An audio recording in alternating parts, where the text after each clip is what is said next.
Well, I haven't made any videos on the 390 that I've been working on with my ARP, all that stuff. She's on the stand over there. But I ran into a dilemma in the cylinder heads when I got onto the second head and was pulling the valve springs and such. I got to this exhaust valve here, and when I pulled it out, I noticed that this spring was sitting cattywampus. It's crooked. It's on an angle. Well, 30 years ago, somebody had put these 60,000 shims under the springs here, and obviously this one cracked and broke, which the spring didn't sit true anymore, which then in turn made the valve guide kind of hard to see with this kind of light, this light here, but the valve guide was just totally egged out. It was horrible. And these heads years ago had already been, someone shaved the surface and to clean it up, and they knurled the guides and such, but like I said, that was 30 plus years ago. So sent the head out and had them put a new guide in that exhaust hole, checked the rest of them, said they were fine, and actually got a new intake valve. This guy and this exhaust valve, I replaced them. They were like, I don't know, one was $6, one was $8. Reason being I replaced this intake is for some odd reason this retainer, when it's on here, actually wore a groove all the way around the valve, and he didn't like it, I didn't like it. Weak point. So I said, well, for that price, I'm this far into it, get me a new valve. So that's that. Then I had to hunt down springs that were going to match basically what I had, because I didn't have any valve float or spring binding or anything like that with this, with no problems. So I did my research on springs, and I didn't want to get too heavy of a spring because I'm running a solid lifter cam, mechanical valve train, etc., etc. It's going to put too much wear on the lifters, cam lobes, stuff like that. So figure what I had worked. Let's try to match it up best as possible. These orange springs, I did read, weren't that great of a spring, to be honest with you, back in the early 60s. So I know Ford had orange ones. There were some yellow ones. These got the other coil spring inside of it. It's not just a single spring like this one here. It's just a single. This one's off a 70s 390 truck motor. But I found these springs, and that's the part number, RV907XS. They use these on the 428s, 427s. There's a bunch of the other engines they ran them. Otherwise, I think the part number is 909 for a standard 390 spring. So the deal was, got these springs, measured the height. These springs ended up being about 70 thousandths taller than my original springs, which works out for me because those guys had 60,000 shims underneath all of them. And some guys like using these. I'm not going to use them anymore, ever. I had some 30,000 shims on a small block 302. Did the same thing. They broke.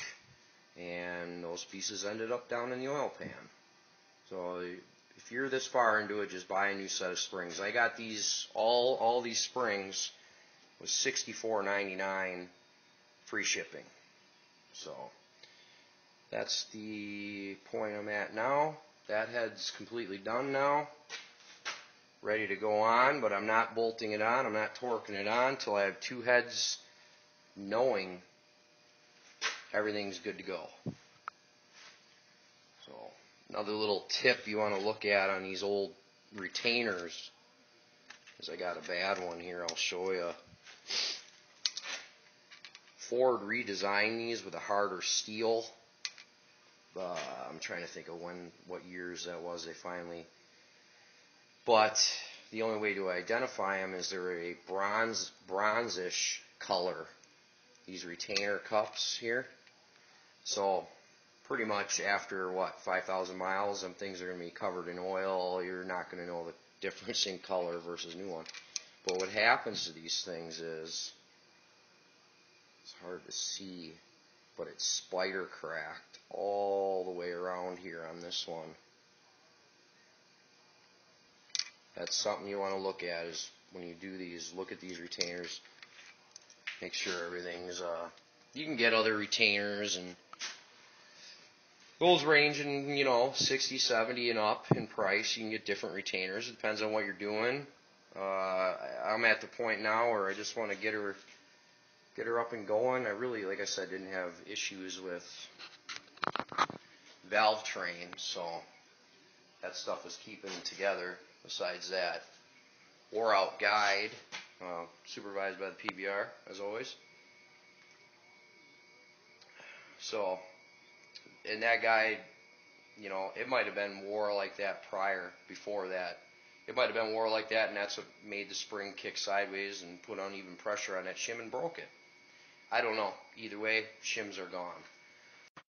This is the umbrella valve seal, original equipment stuff I'm using on here. I know you can machine these down to accept the ones that you, trying to think of what they're called, but they actually would fit on here then. But I've really never seen any of these be stokers letting oil by this inner spring. If you aren't careful, because it's pretty close in here, it can nick them. I stacked all these old ones up, but you can see that this one got nicked. There's a few in here that got cut like that, but I don't know. I am not too fond of machining this down and making it any weaker. So I'm just going with the stock umbrellas style seal. And so let's save this last one and do a little videotaping on it. I wipe that white assembly lube on there, then I put some on the stem there, and then I take it and I dip it in some engine oil, and then slide her in. And I see he knurled this new guide he put in there. The knurling's not as heavy as the other ones, whoever did the other ones in the past, which I'm actually a little bit more happy with that.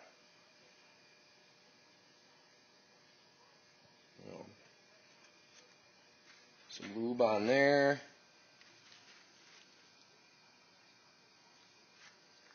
Now I like to put some inside that valve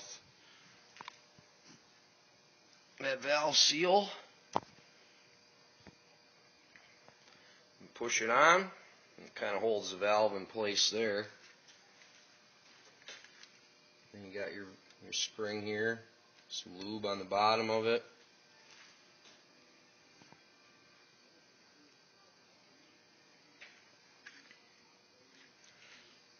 Some lube around here.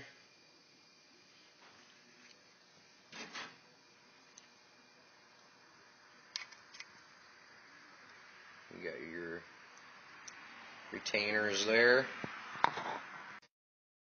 This valve spring compressor is the handiest thing. I know Sears sells one, and it has like a pinch bolt for adjusting this.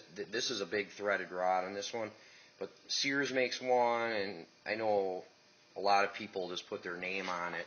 But like I said, it's got a rod here for your adjustment, and then it has like it cinches down on the rod.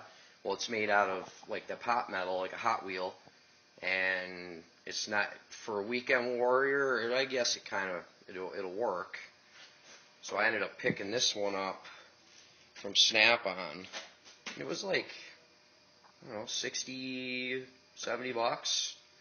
So then once you get rocking and rolling on your project here and you get this set to the right, you just turn this and it adjusts it, and you can see it's holding it down.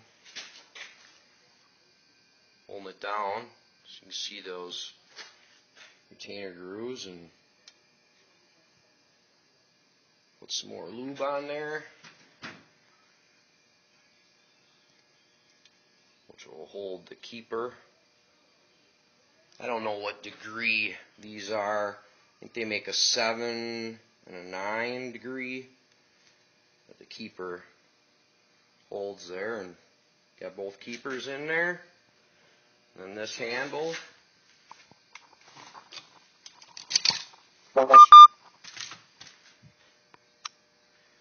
So release the handle. It's all done. Take your rubber dead blow hammer, and I like to give her a few whacks right here. Nothing too extreme, but just to seat everything down there.